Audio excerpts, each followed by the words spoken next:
It's like they talk about the same shit. And I don't know a better definition of hack. I mean, after a certain point, it's like... The renowned comedian and actor Marc Maron bombarded the modern comedians with his recent statements on Howie Mandel's podcast. Maron also went on to annihilate Donald Trump, enraging Joe Rogan. Not about crowd work, but I've been seeing like Jeselnik having an issue with people like Tony Hinchcliffe, who he's saying uses profanity or just shock value comedy. What's your thoughts on that? Well, at this point, it's lazy and sloppy and hackneyed. Maron's response was raw, biting, and unapologetic. For him, comedy is supposed to be a blend of presence of mind, wit, social critique, and personal brainstorming. Watching comedians rely on quick audience banter, in his view, strips away the craft and turns the art form into fast food.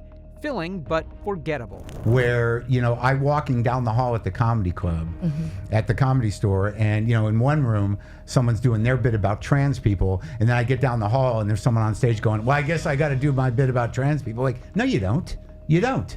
It's hack now. I mean, you guys got the freedom you wanted.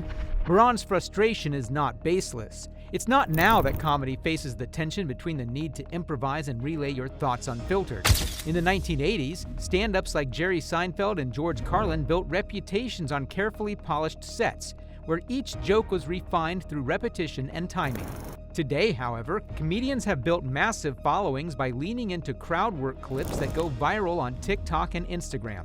These short exchanges are prepared especially for the algorithm, but often lack the staying power of crafted bits. I mean, you guys got the freedom you wanted. You can now say whatever you want. They're defeated. Their rights have been denied. The policies that you guys encouraged with your stupid material are now policy. And now, half the people under the umbrella of anti-woke, we've lost a tremendous amount of democratic-leaning ideas and movements. So whether they knew it or not, that's what they were spearheading. So now it's reality, and you want to still keep kicking them? Maron has long used his platform, from WTF with Marc Maron to Netflix specials, to probe uncomfortable truths about politics, culture, and personal demons. When he turned his fire towards Republican leadership and even the sitting president, he was staying true to that lineage of comedy as social critique, a tradition stretching back through Richard Pryor and Lenny Bruce, both of whom used humor as a weapon against hypocrisy and power structures. Maron's position is that freedom comes with responsibility. Jokes should have weight, perspective, and meaning, not just provoke a quick laugh. This debate is at the center of comedy's identity crisis today, as the art form tries to balance the pressures of virality, politics, and authenticity. I don't know that the comedians have had that much power. Are you f***ing out of your mind? No, I'm being serious. Joe Rogan. I'm not gonna. No, go ahead. Go ahead. You can't separate. Like, if the movement is like, we're being censored. No, you're not. You're not.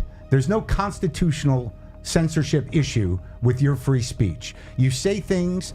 You could easily sense the tension rising and the table heating up already. With Howie Mandel jumping in with a defense for the comedians, anyone who supports the democratic and woke ideology would not be very thrilled, and especially Marc Maron, who is particularly well known for his fiery and savage responses on cue.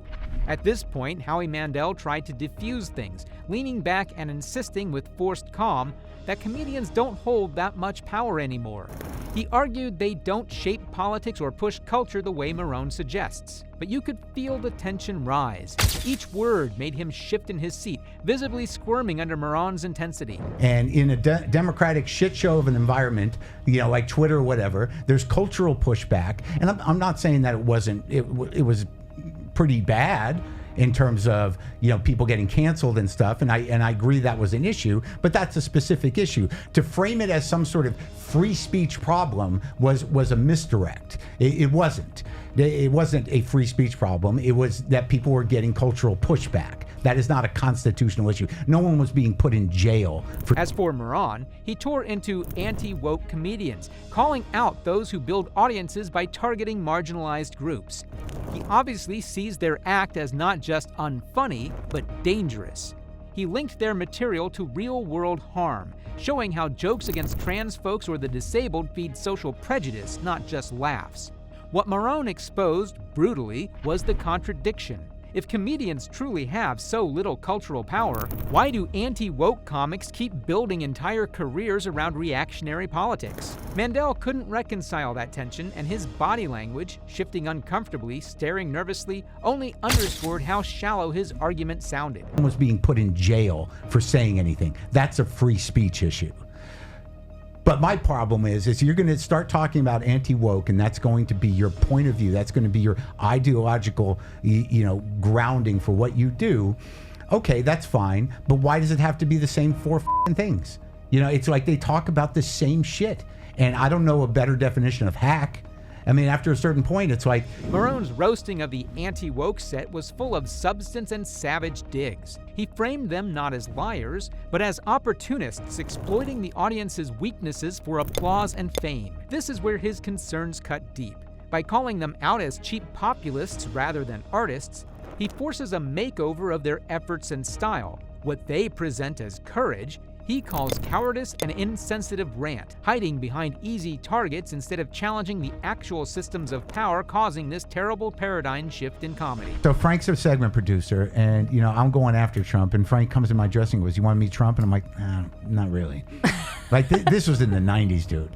And then for some reason Trump got out there, and Conan had rifled through his pockets or something, and he found a condom. So there's this whole bit with Trump holding this condom, and they're talking about the condom. And then I got on after, I got on after him, and I said, "That's weird. Trump had a condom. Don't prostitutes usually carry their own?" and then I said, "I'm probably gonna end up dead." Geez, he really decided to go straight for the big fish. By choosing to spotlight an absurd, intimate detail, Maron didn't just go for shock. He used it as a microcosm. That moment becomes a symbol of excess, both literal and ideological. Where is Mark in this one? No, I'm the next guest. Have you been enjoying the show so far? Can I ask you a question? Yeah. Did I see you correctly? Did Donald Trump just pull a condom out of his pocket? Yeah, he did. I didn't know he was going to do that, but he did. Yeah. Doesn't he know that most prostitutes carry their own? I mean, does he?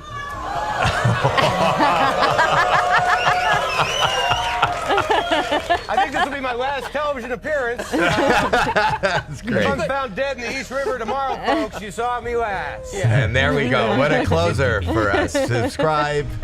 His sharp line about Trump's partners isn't just rude for people like Joe Rogan, who completely lost their cool after Maron said it. It's a brutal dismantling of the public persona Trump carries. It frames Trump not as calculated, but as performative and oddly needy. So that was the. I knew then that I didn't want to meet him, so that's something. He was the banker on Deal or No Deal. He came in and did the This was before all that. This was just when he was just a New York asshole. Everybody. Maron's roast of Trump wasn't about getting the last laugh or scoring points.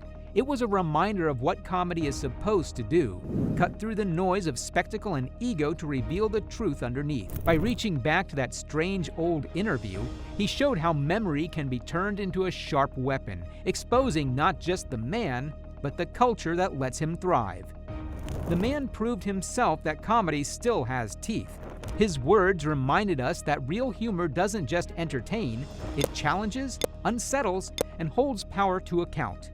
And in doing so, he keeps alive the very spirit of stand-up as an art form built on courage and critique, unlike the dozens of anti-woke artists flowing like twigs in a river.